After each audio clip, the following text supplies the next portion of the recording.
রাজধানীর বর্জ্য ব্যবস্থাপনা ও ড্রেনেজ ব্যবস্থাকে আধুনিক ও নাগরিক বান্ধব করতে নতুন উদ্যোগ নিয়েছে ঢাকা দক্ষিণ সিটি কর্পোরেশন। নগরবাসীকে দ্রুত সেবা দিতে যাত্রা শুরু করলো ক্লিন অ্যাপ কেয়ার। মঙ্গলবার দুপুরে ডিএসসিসি অডিটোরিয়ামে এই অ্যাপসের উদ্বোধন করেন প্রশাসক আব্দুস সালাম।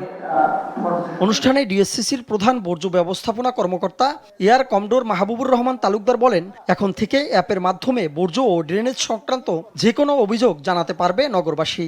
আপনার ওখানে কিন্তু নোটিফিকেশন আসবে যে আপনার কমপ্লেনটা গ্রহণ করা হয়েছে, বর্তমানে আপনার কমপ্লেনটা পিসিএসপি তার কাছে আছে, তার মোবাইল নাম্বারটা আপনার কাছে চলে আসবে এবং ওই এলাকার দায়িত্বপ্রাপ্ত কর্মকর্তা মোবাইল নাম্বার আপনার কাছে আসবে।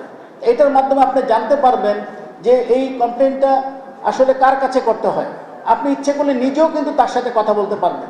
আর প্রশাসক বলেন, আধুনিক সেবা নিশ্চিত করতে এই অ্যাপস চালু করা হয়েছে, যার মাধ্যমে নগরবাসীর দেয়া অভিযোগ দ্রুত নিষ্পত্তি করা হবে। আজ থেকে আমরাও বর্জ্য ব্যবস্থাপনার ডেটা অ্যানালাইসিস এবং প্রাপ্ত ডেটার সাহায্যে সমস্যার নিখুঁত উন্নত সমাধানের সে আধুনিক যুগে আমরা প্রবেশ করছি। ডিজিটাল এই উদ্যোগের মাধ্যমে নগর সেবায় গতি আসার পাশাপাশি নাগরিক ভোগান্তি অনেকটাই কমে আসবে বলে প্রত্যাশা ডিএসসিসির।